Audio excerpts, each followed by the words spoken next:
G'day guys, we're here with another review, and this week we have a 2024 Alfa Romeo Tonale in the Veloce spec and a plug-in hybrid. Now, what's really unique with this is it's kind of almost a weird blend of the best of both worlds. The old world of trying to be a fun, dynamic, petrol-powered, fuel-burning, fossil fuel-mongering car, and then paired with a friendly, butterfly-loving, fully electric car. And you get both of those mated into one, which means that for 60 kilometers of drive, you can have a fully electric drive on a 90 kilowatt powered electric setup that powers the rear wheels, or you can have a 1.3 litre turbocharged petrol engine which powers the front wheels, or you can also then have an all-wheel drive that's powered by both. That gives you a very spirited drive, but also a very stable all-wheel drive thanks to Alfa Romeo's Q4 all-wheel drive system. So that's one of the fantastic things about this car, is it's kind of a bit of everything. So it's going to please everyone that wants to have a very fuel efficient or a very environmentally friendly and conscious drive. But if you're an enthusiast in the way that you get around town and you want a car that still has a bit of soul and it's still a little bit of fun and feels different to every other car on the road, then you're definitely going to have that here as well. And the one thing I absolutely love about Alfa Romeo is that their cars still embody just a fun Italian spirited car that, if you think about it logically, it probably isn't the car that you should buy based on, you know, facts and figures and what's going to be the most proven reliability. You'd probably buy a very bland, very boring car. But if you want a very exciting drive, something that's lively, something that feels exciting to get in and out every single time you go for a drive, but also something that stands out because it's not as common on the road, then the Alfa Romeo is always just that car. And starting with the front, so come through and have a look at the way that these headlights sit on the Tonale. So you have that 3 LED daytime running light cluster on both sides.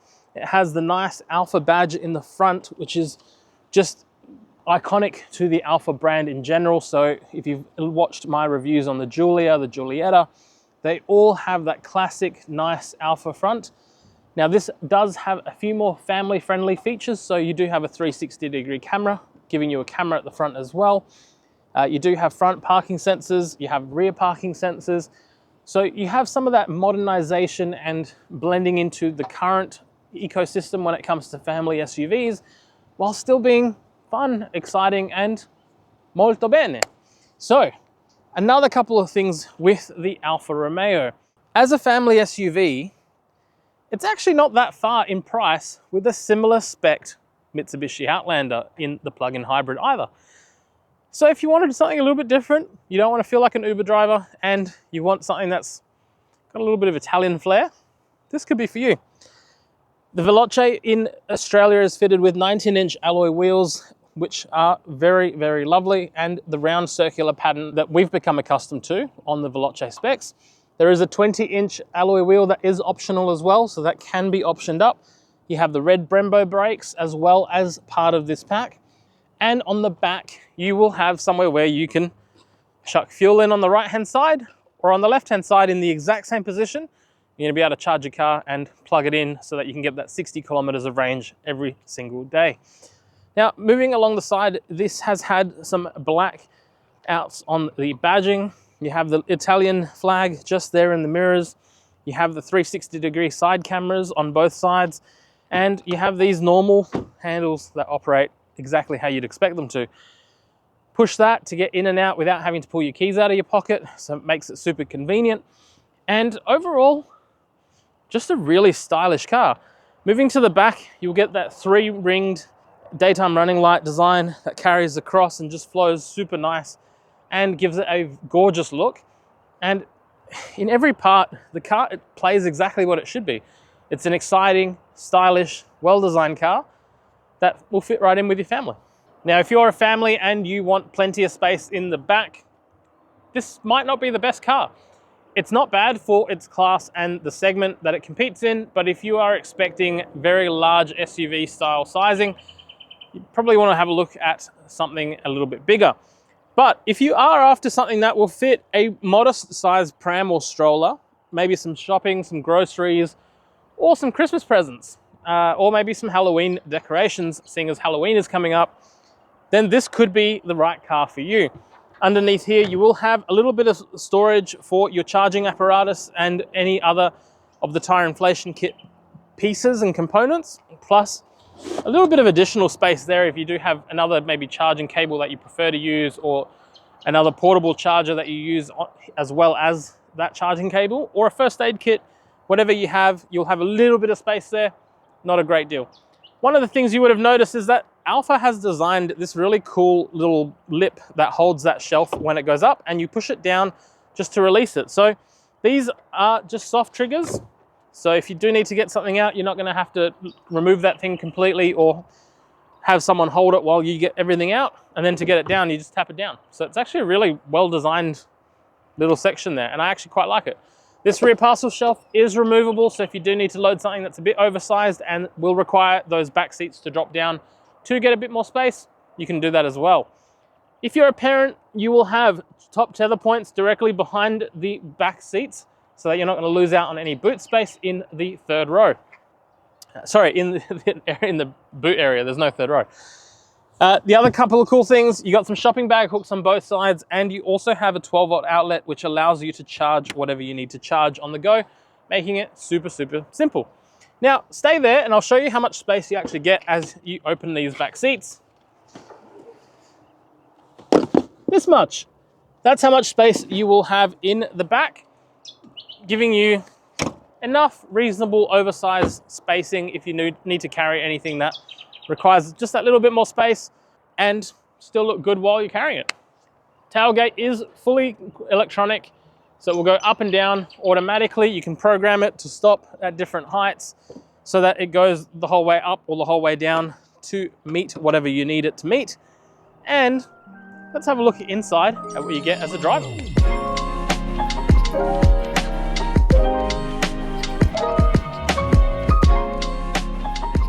As you get inside the car, you have some soft touch materials here, and harder wearing plastics down here. Soft touch inlays just there. So it's a nice mix of a little bit practical and a little bit more premium in feel. Plus this little insert here, I'm actually quite a fan of because it's a textured finish. It's a slightly different color to everything else, but it's not gloss and it's not wood grain and it's not trying to be carbon fiber without actually being carbon fiber. It's just being a whole different thing, and it kind of works. Harman Kardon audio system is standard in this, and it's 14 speakers, so you will be well and truly taken care of regardless of whether you like the hippity hop or whether you like the rock and roll. Seat positions here, so that if you have up to 3 drivers, you can program the position that this front seat will go to each and every time. Central locking down here, power windows and power mirror switches all through here. And the other cool thing is, those external mirrors, they do retract as well at the push of a button. So if you are parking in some slightly tighter parking, you'll be taken care of there as well. Now, moving into the pole position or the driver's position, you have your automatic headlights over here. That's a dial, it's rubberized, a little bit plastic. Feels average, to be honest. Like, it doesn't feel premium, it just feels like the added rubber to a very cheap button. You do have the illumination button just here. These air vents, which are on a lot of modern day Alfa Romeos, and they position the air quite nicely, but they give it a nice turbine look from an aircraft, so it has a nice aviation style feel to that.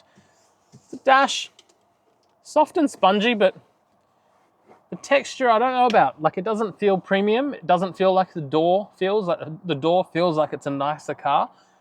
This top thing here kind of looks like it's a hard plastic, but it just happens to be spongy. So I'm not sure if that's me being a little bit whingy or whether I just, kind of expected a bit more. Let me know in the comments though, if you think that that doesn't look quite as nice. Now, directly behind here for the driver is a large 12.3 inch color touch display.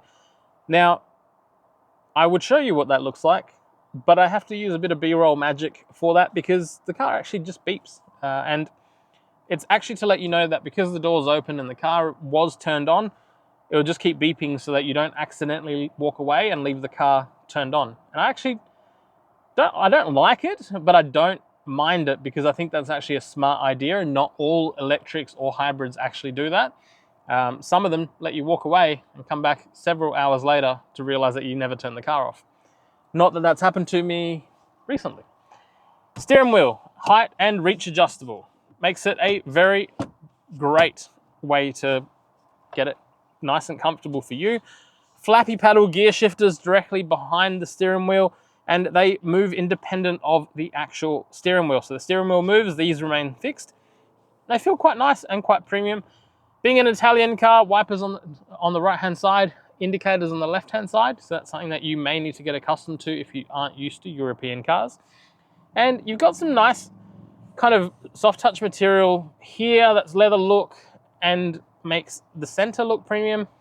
But again, a little bit of a letdown with the plastic choice that they have as the inlay. When you look at it a little bit closer, it kind of looks a little bit cheap and not what this price point kind of should entail. The other part is there's a little bit of, I don't know, it just doesn't feel like that is just finished quite as nice as it should either, as it joins up to that nice leather look kind of central piece. So a couple of small things, but again, the drive and the experience and the feel is where you do really fall in love with this car. So I'll get you guys to come round. We'll show you the central area, show you what adjustments are here, and show you the big displays. Moving to the center. So you have a nice leather wrapped center armrest with some storage. Cup holders down here, which are actually quite spacious. They've got a little kind of air ball that kind of compresses as you put cups or bottles in, and it's rubberized as well, so you won't find things moving around too much. Works actually quite good with coffee cups and with bottles and McDonald's cups, so you'll be pretty well catered. Over here you have some instrumentation and buttons. Again, these buttons just don't feel premium or a car of this category. It definitely doesn't feel like other Alfa Romeos that I have test driven in previous reviews. These just feel like they came out of the cheapest possible Stellantis kind of parts bin and then were just added to this car. So not a huge fan, especially for a car that's almost $100,000, depending on which Australian state you're in and what level of accessories and specs you have. When I say almost 100,000, it's almost 90,000, but at that price point, you're getting close. Over here, key. This I actually quite like. It feels solid, it feels premium, feels better than a lot of other keys and from other brands that have just gone to the wayside of quality. So they've done well with that, and you can unlock the boot, unlock the car. It would have been nice to have a remote start for the car to get the air conditioning or heating cranking in the cooler or warmer months as well. The positioning for the wireless charging pad I actually really like, because it can accommodate a larger phone and it works with most cases, even though a lot of the wireless charging pads that I have come across don't actually work with my charging case, even though it's a genuine Apple charging case. So another great little feature there. This DNA button here, you will have seen it in many other Alfa Romeos, and it just changes the drive and the way that the drive feels. The DNA modes, depending on which one you're in, will just depend on whether you're getting more of a combination of fuel efficiency and day-to-day comfort, or a spirited drive on a weekend through maybe some of the mountain roads around Mount Glorious, Mount Tambourine, maybe down in the Blue Mountains in New South Wales. Wherever you are, apart from WA, you'll have somewhere nice to drive those hilly drives. Down here, you also have USB-C and USB-A outlets, so you will have a well-powered front area for your passengers or for the driver. You do have Apple CarPlay and Android Auto, and the Apple CarPlay is actually quite responsive. It is wired or wireless. I normally have it on wired because I jump in and out of so many cars as part of the reviews that I do, but it does connect really quickly and work really well. So another big tick there. The screen here is quite responsive for the standard system that is in here, and you also have a little bit more information around the vehicle. The surround camera pops up through here as well and gives you a nice clear bird's eye view and views all around the car. And the great part is it also gives you steering guidelines, so it will actually turn and show you where you're going to end up based on where your steering is pointed. So another great little win there for the Alfa. out of that, volume control down the bottom here and electronic park brake just here. Traditional gear shifter just down here as well, which is really, really good. Down here, you will have a glove box where you can store whatever you need. And the cool thing is it actually does feel premium. So despite some of these areas around the car not feeling quite as premium as you would expect, definitely still feels premium in the glove box. Leather wrap seats that are well bolstered as well, and they are incredibly comfortable. They do have heating and ventilation, so you will be nice and toasty in winter and nice and cool in summer. The one feature though is that it will turn the ventilation on if you have your aircon on during the summer months. That might be good, but you may not always want it. So I don't know if it's a feature that you can actually completely turn off and separate it from each other, but it does turn it on. And look, it is a nice courtesy feature. It just may not be what everyone wants all the time. The other part with it, the headrests are fixed. So if you need to adjust them, it's just up and down. There's no kind of backwards and forwards adjustment for the headrest. You do have a nice big roof at the top here, which makes it nice and easy to just get a little bit more light in the cabin, and also to open it up and allow fresh air into the cabin on those longer drives. You do have the buttons up here that either close the blind or open the sunroof completely as well. So it makes it nice and easy if you want to open things up and have a little bit more air or a little bit more light coming in and out of the car. So it makes it super, super convenient and really well tailored. Now, let's have a look in the back and see what you get in the back seat area. Moving into the back seat area, you will realize that you have a pretty comfortable and pretty spacious rear seat area.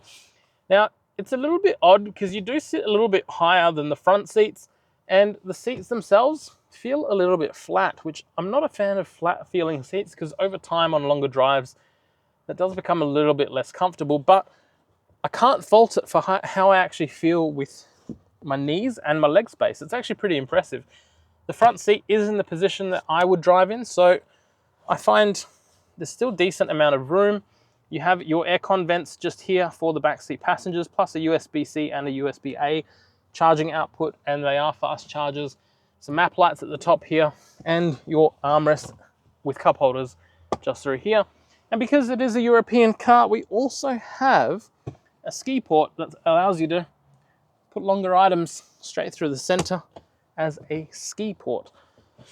With those seats up, you do have two Isofix outlets on both sides of this back seat. And although the seat is comfortable from a single person perspective, I think if you had 3 people in the back here, it would be a little bit tight, but perfect for 2 people in the back, 100%. Headroom just about to touch the top here. And again, I think it's because this seat is sitting a little bit higher than the front seats, so that there doesn't help.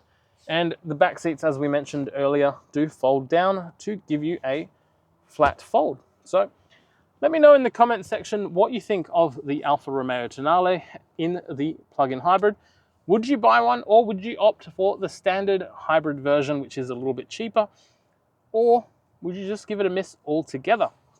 Now, I think if you're in this category or segment, whether it's price or whether it's the style of car, I would highly recommend you take one for a drive, because I actually quite enjoyed the drive and the feel of this. It is a little bit different to driving the Giulia, where the Giulia is very engaging and very exciting. But they've done a good job at making a relatively boring drivetrain when it comes to plug-in hybrids. Let's face it, anything electrified tends to lose a lot of its feel and its excitement. But they've done a really good job in true Italian, fashion and manner at making this actually quite comfortable and exciting to drive. And it's a little bit similar to, if you remember my Fiat 500e review a few months ago. That car is a small electric car. It doesn't make sense on paper from a number of different perspectives, especially if you're a Tesla loyalist. But as a car that makes you excited to go for a drive and just has every drive being fun, that car made perfect sense. And this is exactly what this car is. It's not a car that was made or designed for sense. It's just a car that is very functional and very comfortable, but with a very nice link to its Italian fun style heritage for an SUV. So I think it's definitely worth considering as a family. Let me know in the comments section if you do take one for a drive what you think. If you own one, let me know how it's going after however many months you've owned one. And if you think I'm wrong in any of the parts that I've mentioned in this review, also let me know. Until next time guys, ciao!